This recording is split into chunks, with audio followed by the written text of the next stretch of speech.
decking the temples of comfort with truth and thunder.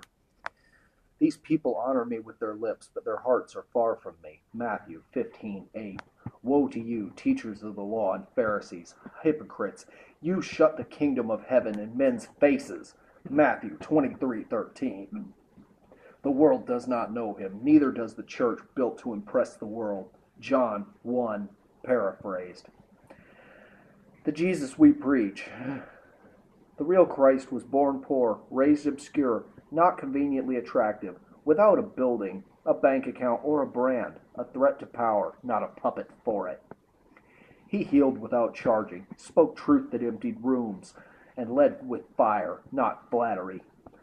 So what would happen if Jesus walked into your church this Sunday? Here's why he'd get rejected. He'd interrupt the service.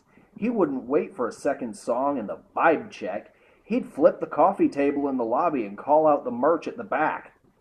He'd call out the pulpit. Woe to you, preachers who care more about claps than repentance. Woe to you who preach comfort to the rich and condemnation to the broken.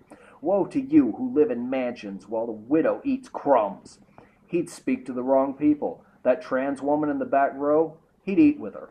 That addict who stumbled in, he'd heal him before asking his name. That person the church judged and pushed out, he'd say, you are closer to the kingdom than any of these clean-suited liars. He'd mess up the schedule. Jesus doesn't do three-point sermons and out-by-noon brunch plans.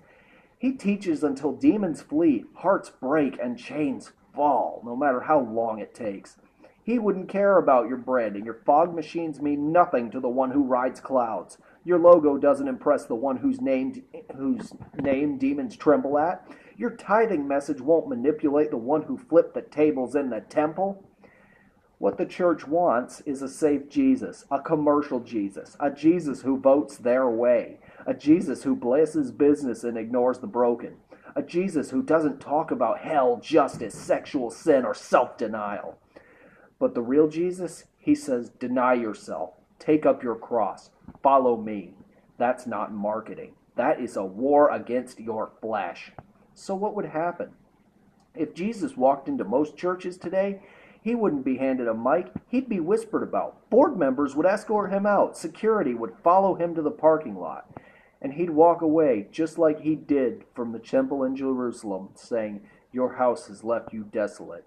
But there's hope. He's still knocking, still calling the remnant, still raising misfits, addicts, runaways, the rejected and refined by fire prophets who say, if Jesus isn't welcome in their church, he's welcome in mine. Don't build churches Jesus wouldn't enter. Don't preach sermons he wouldn't amen. Don't build platforms on the blood of the silenced. If your Jesus fits perfectly with the crowd, he's not the real Jesus. He's a projection.